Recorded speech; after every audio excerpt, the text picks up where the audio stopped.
Okay, third, we're going to talk about modifiers. Okay, looking here, much to their surprise, it was quickly apparent to anti-suffragists that women, in fact, did not vote together as a bloc. Looking at my options, I could do no change, or it was quick apparent to suffragists. That doesn't make any sense, so no B. Anti-suffragist quick found, or anti-suffragist quickly found.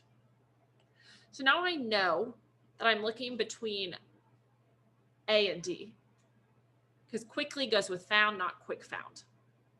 Much to their surprise, it was quickly apparent to anti-suffragists that women, in fact, did not vote together as a bloc. Much to their surprise, anti-suffragists quickly found that women, in fact, did not vote as a bloc.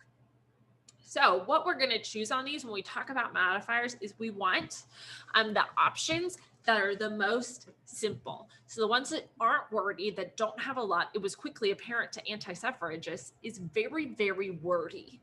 And it's not like simplistic and beautifully sounding. Even though one is a correct way, D is the most correct way. This is going to frustrate some of you because you're going to say, but it's still grammatically correct. And even though it is, with modifiers, we're going to care about being the most simplistic that we can be, because that's going to be the correct option.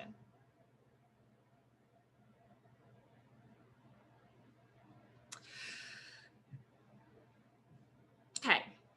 So looking at the placement of the modifiers, look at how it is, we want it as close to what it's modifying as possible. So I nearly watched the play for 4 hours when the correct form is Andre watched the play for nearly 4 hours. So really just looking at these sentences, it doesn't look like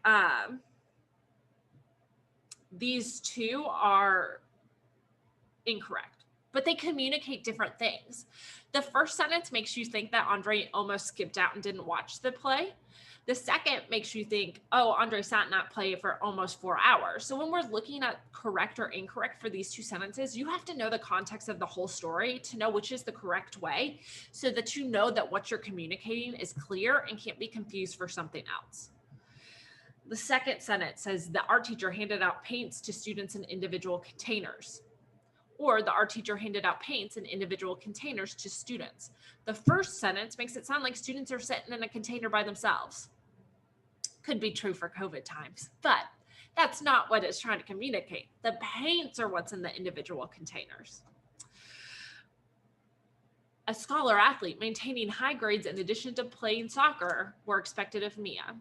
Who's the scholar, or Maya? Who's the scholar athlete? It's Maya. So that needs to be closer. A scholar athlete, Maya, was expected to maintain high grades in order to play, in addition to playing soccer. So you are really looking at putting the modifiers close to what it's describing so that it makes sense for the rest of the sentence.